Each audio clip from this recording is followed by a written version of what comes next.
Ya, masih dari gedung DPR, rapat MKD sampai saat ini masih dilakukan secara tertutup, jadi kami masih belum bisa menginformasikan kepada Anda apa yang terjadi di dalam ruang rapat MKD. Informasi terakhir yang kami peroleh, Setia Novanto sudah mengajukan surat pengunduran diri dan seharusnya surat itu akan dibacakan oleh Ketua MKD dalam rapat MKD yang sayangnya rapatnya dilakukan tertutup. Kami akan terus melihat apa yang terjadi. Saya di DPR bersama dengan sejumlah tokoh dari DPR maupun dari non-DPR dan juga ada kuasa hukum Setia Novanto, Pak Firman Wijaya. Saya ingin ke Pak Renal. Pak Renal, tadi perdebatan lagi-lagi sempat soal apakah ini etis atau kemudian karena prosesnya menurut Pak Firman Wijaya prosesnya itu debatable. Sementara ini persidangan etik begitu. Apakah masih bisa kita bicara seperti itu atau seharusnya ya sudahlah kita move on saja? Ini kan kalau kita bicara etik, ini kita bicara baik atau buruknya bagi bangsa kita. Bukan hanya bagi orang itu. Nah, kita juga harus mengajarkan kepada masyarakat yang disebut dengan orang besar, itu bukanlah orang yang berharta besar, yang bisa membayar. Bukanlah mereka yang mempunyai kedudukan yang tinggi, melainkan adalah mereka yang mampu menjaga kehormatannya. Kita boleh tinggal di kampung, kita boleh saja hanya naik sepeda, kita tidak mempunyai kendaraan, kita tidak mempunyai kejabatan. Tapi kalau kita menjaga martabat kita, tidak melakukan perbuatan tercela, tidak mementingkan kepentingan pribadi ketika memegang jabatan publik, tidak mencari-cari hanya sekedar untuk kepentingan dirinya sendiri, dia akan menjaga kehormatannya. Nah, bicara tentang kehormatan ini, saya kira kita perlu mengedukasi masyarakat kita. Jangan sampai teman-teman melihat bahwa yang punya jabatan, ketua fraksi, ketua komisi, ketua partai, seakan-akan itu adalah orang yang paling bermartabat. Tidak begitu. Tapi kehormatan kenyataannya justru seringkali terbalik ya. Karena berpikirnya bahwa kursi itulah kehormatan. Bukan, masyarakat tidak melihat itu. Masyarakat melihatnya adalah apakah dia jujur atau tidak. Mampu tidak dia memenuhi janjinya. Itu yang lebih diutamakan, bukan yang tadi-tadi itu. Karenanya kalau kemudian menganggap kursi adalah kehormatan, akan melakukan apapun untuk mempertahankan kursi. Walaupun seringkali akhirnya melanggar kehormatan itu sendiri. Ini terjadi sekarang di mana-mana. Kita lihat di mana-mana orang membakar gedung KPU itu. Orang menaruh ban di jalan. Orang kemudian saling membunuh hanya karena kursi. Dan setelah itu mereka harus membayar mahal. Dan setelah itu kemudian kehormatan mereka juga hilang. Dan pada saat seseorang itu menjadi tahanan KPK, barulah kemudian mereka mengatakan, lebih baik saya tidak kaya kalau saya tahu begini. Baru mereka sadar bahwa kehormatan dirinya semua sudah hilang. Kehormatan sudah hilang. Mbak Yeni, jadi kehormatan siapa atau kehormatan apa yang hilang kalau kita bicara kasus ini? Banyak yang terhormat ya, yang ada di Dewan yang terhormat, publik bisa menilai pribadi-pribadi yang terlibat dalam kasus ini sepanjang proses yang berlangsung. Publik bisa menilai mereka masing-masing. Dan kalau orang-orang yang dianggap membela kejahatan yang seolah terorganisir ini ya, karena ada dalil yang menyatakan kejahatan yang terorganisir bisa mengalahkan kebaikan yang tidak terorganisir. Nah, kita melihat kemarin seolah-olah ada kejahatan yang begitu terorganisir mencoba menutupi kebobrokannya sendiri. Nah, namun Mbak Nana, saya ingin juga mengajak kita semua merenung bahwa ini dampaknya nih bukan cuma sekedar politik di Jakarta.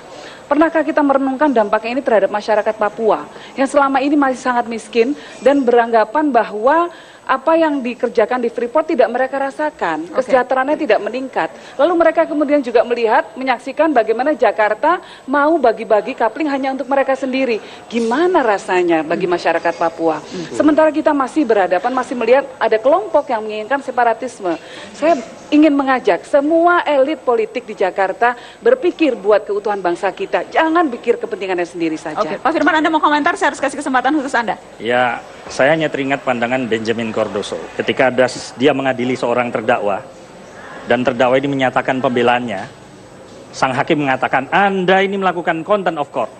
Kemudian terdakwa ini naik ke atas meja, dia mengatakan, Anda juga melakukan contempt of justice. Karena itulah sebenarnya belajar dari sejarah itu banyak yang tersisa yang menjadi pertanyaan dalam kasus ini. Karena bagaimanapun ada potret buruk yang bisa muncul di permukaan, ada sebuah tradisi buruk yang bisa saja menciderai masyarakat pencari keadilan ketika seseorang pokoknya diseret saja, soal buktinya apa tidak penting baginya. Menurut Anda itu yang terjadi pada Setia Novanto? Bisa saja seperti ini. Tradisi peradilan, potret peradilan kita yang buruk selama ini bisa menjadi mirror ya of judgment. Ini bisa menjadi semacam tradisi bisa menjadi semacam presiden. Oh, boleh saja sekarang. Secara etik tidak ada masalah, buktinya mau cari dari mana, mau melanggar hukum atau tidak, yang penting orangnya seret ke pengadilan dan jatuhkan hukuman. Oke, Ini yang disebut oleh witness shamers, why justice fail? Kenapa keadilan itu lenyap dalam dunia peradilan? Karena peradilan itu bisa seperti monster. Anda Itu merasa saja. Anda mengibaratkan sidang MKD ini monster? Monster itu dalam pengertian Monster ketika bagi Setia standar Novanto. peradilan itu tidak menghadirkan keadilan. Oke. Itu yang dimaksud. Saya ingin minta komentar. Ya, Monster jadi sidang begini, MKD ini bagi Setia Novanto? Tadi Firman mengatakan contempt of justice. Saya teringat apa awal tadi barusan dikatakan Yeni Wahid, ya, yang terhormat. Yang di MKD itu yang mulia. Yang mulia, ngeri kali. Lebih tinggi yang mulia atau yang terhormat, Bang? Kalau aku Betty lah itu beda-beda tipis. Beda-beda tipis ya. Tapi dia mau bilang yang mulia biar eksklusif. Oh, biar tapi beda. apa yang digarisbawahi oleh Yeni benar. Nggak malu ngomong bagi-bagi roti. Pikirkan rakyat Papua. Itu harus dipikirkan. Oke. Mereka ekonominya masih sangat di bawah. Saya ingin menanggapi, walaupun seolah-olah berkutat di persoalan apakah pengadilan MKD kemarin adil atau tidak. Tapi yang saya ingin tekankan, Bang Firman ingin mengaburkan kita bahwa seolah-olah perbuatan seorang tokoh publik, apalagi dia adalah ketua parlemen, yang tentu disegadi, terus kemudian mengajak pengusaha bertemu, menegosiasikan persoalan yang bukan kewenangannya, dan kemudian itu direkam dengan alasan akuntabilitas, seolah-olah itu kemudian tidak ada artinya karena ada pelanggaran dalam persoalan perekaman. Padahal kalau kita ngomong rekam, kita sering lihat teman-teman wartawan juga candid kamera, juga nggak persoalan. Artinya banyak hal di situ. Nah, saya ingin sekali lagi ya ayolah kita jernih, persoalan ini sebenarnya sederhana, yaitu memang terjadi pelanggaran etik secara telak. Baik. Ya sudah. Sekarang Mas Setia Novanto juga sudah dengan besar hati mengundurkan diri. Ayo kita move on. Tadi Mbak Yeni menyinggung persoalan Papua. Betul. Menurut saya persoalan Freeport, kontrak karya, apa di dalamnya, apakah betul selama ini banyak pemburu rente di dalamnya, ada kekuasaan bermain, kita bongkar saja, kita dorong dalam bentuk pansus. Karena MKD sudah selesai, kita justru ingin mendorong pansus Freeport atau pansus pengelolaan migas kita. Karena kita tahu di sana Pak Budi Wasiso waktu masih menjadi Bareskrim, dia menyampaikan sebelum saya dicopot saya sudah siap-siap akan menggerebek SKK Migas karena di sana ada potensi korupsi yang luar biasa. Misalkan ini sebuah indikasi yang menurut saya harus kita tindak lanjuti oleh teman-teman di parlemen. Oke, kita akan saya dapat informasi bahwa saat ini di atas pintu sidang MKD sudah dibuka. Apakah itu artinya, kita lihat sekarang, apakah itu artinya sidang MKD akan kembali dilanjutkan secara terbuka? Atau kita akan langsung mendengarkan apa putusan dari Mahkamah Kehormatan Dewan. Ya, kita akan lihat, Anda bisa lihat betapa ramainya teman-teman saya berada di depan pintu MKD. Saat ini saya dan sejumlah narasumber berada di bawah, di depan ruang Nusantara 2. Untuk saya bisa gambarkan ke Anda, dan di atas saat ini yang Anda lihat di layar yang sebelah sana itu adalah ruang MKD yang pintunya sedang terbuka dan tampaknya saat ini wartawan sudah diperbolehkan masuk. Mungkin saja kita akan mendengarkan nih. Pak Novanto sudah mundur 30 menit yang lalu. 30 menit yang lalu berarti tepat pada saat kita membuka program ini, Bang Akbar, ketika kita di atas membuka program ini dan ketika kemudian sudah disampaikan oleh Pak Sukiman bahwa memang betul Setia Novanto mengundurkan diri. Baik. Sekali lagi, informasi yang sudah didapatkan dan terkonfirmasi, Setia Novanto, Ketua DPR, mengundurkan diri dari jabatannya. Baik, kita akan lihat apakah di atas, kalau begitu itu sudah bisa diganti. Judul besarnya, Setia Novanto mengundurkan diri.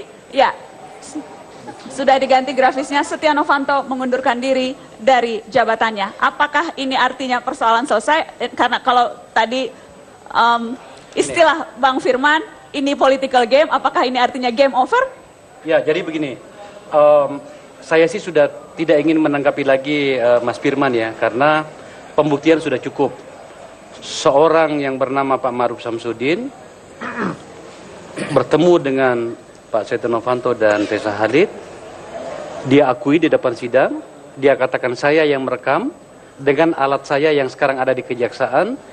Kita konfirmasi apakah suara siapa ini dan siapa ini, mengatakan iya, dan saya bertanggung jawab dengan semua isinya, jadi sudah selesai. Tetapi sebenarnya lagi-lagi saya ingin mengatakan begini, ini bukan soal menjatuhkan seorang Pak Setia Novanto. Substansi yang ingin saya katakan adalah bagaimana kekuasaan dipakai untuk kepentingan pribadi dan kelompok. Maka untuk itu kemudian saya berharap sebenarnya Pak Setia Novanto, ini kan sedang digarap oleh Kejaksaan Agung. Udahlah buka aja semuanya. Saya agak tahu banyak tentang Freeport. 3 tahun yang lalu, saya... Bang Firman, kita dengarkan.